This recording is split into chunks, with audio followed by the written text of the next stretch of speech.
After a long day at the office, I hit the gym, rinsed off in the shower, and took a nap. It was around 11 when I ventured out to the neighborhood dive bar. A couple sips of whiskey on the rocks was the perfect way to end the night. The place was dead, not a soul in sight, other than the bartender. Her green eyes twinkled when I pulled up a stool. Her smile cut through me, almost causing me to fall off my seat. Slow night? The woman smirked.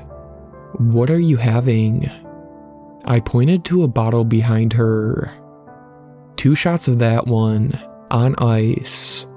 Her blonde ribbons of hair bounced against her shoulders as she made me a drink. She was gorgeous, and her beauty thrusted me into a hypnotic daze. So, what do you do for a day job?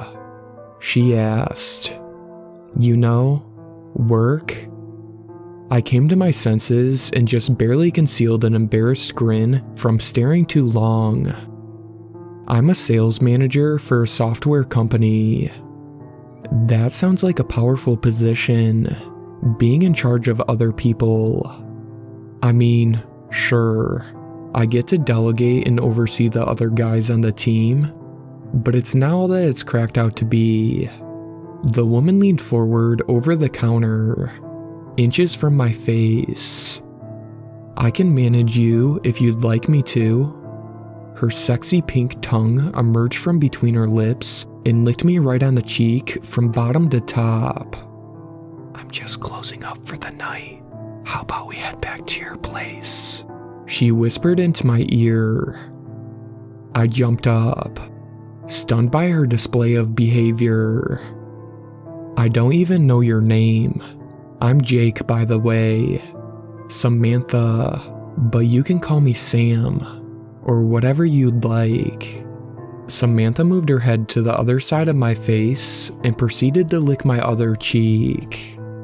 I don't consider myself to have below average looks, but I'm certainly not a guy who has a woman licking his face within 5 minutes of meeting them. This was a new experience for me, and with the way my cheeks tingled, I was excited to see how the night played out. As soon as my apartment door closed behind me, Samantha stuck her tongue within my right ear and swirled it around. You really have a way with that tongue of yours. Not that I'm complaining. I chuckled. You haven't seen anything yet, Jake. Samantha turned to the front door and bent down to lick the door handle. Okay, that's a bit weird, I said half-assed, unsure of whether I should be aroused or repulsed by her antics. Samantha surveyed the room.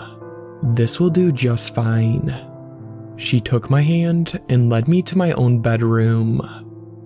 I won't go into the naughty details, but let's just say, my body felt weightless as we rubbed up against each other. Only the touch of Samantha's tongue pulled me into reality, causing the skin all over my body to prickle. I must have fallen asleep shortly after we hooked up. I woke up in the middle of the night and noticed Samantha was not in my bed with me. Maybe she was the kind of person who wanted to avoid the early morning walk of shame, I thought to myself. But then I heard a noise coming from outside the room. I crawled out of bed and peeked my head into the hallway that led to the living room. A dark, shadowy figure stood in the darkness near the living room couch. Samantha, is that you? I whispered. Yes, just getting some water. Go back to bed. I will be in shortly. She replied. You scared the shit out of me. I thought you bailed. I walked toward her. I said go back to sleep. It's not ready yet. What's not ready? Don't come any closer. I'm just putting down the finishing touches, she said with an angry tone. I flipped on the light switch. Samantha glared at me with disgust and then returned her attention back to the couch. I stood motionless in shock and watched her lick the couch all over, and then the coffee table, and then the walls. Everything within my apartment was covered and dripping with her saliva.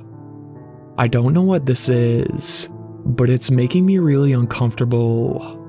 My body felt weightless again. Visually, I could tell that I was falling backwards, but I could not feel the impact of landing on the ground. Samantha dragged me back into the bedroom and lifted me back on the bed. Before my eyes closed against my will, she whispered once more into my ears. "When you wake up, you will have been reborn. You are one of many who will lead our campaign through this planet." I drifted off. When I woke up in the morning, Samantha was gone, but I had bigger things to worry about. My apartment was covered in green, mossy growths of all shapes and sizes. It was as if my entire apartment had turned into a swampy ecosystem overnight. And when I looked at myself in the bathroom mirror and opened my mouth, I noticed movement on my tongue. Little specks pulsated. I no longer felt in control of my body. Shout out to my superfans, Sweet Black Swan, Casey, and Brooklyn.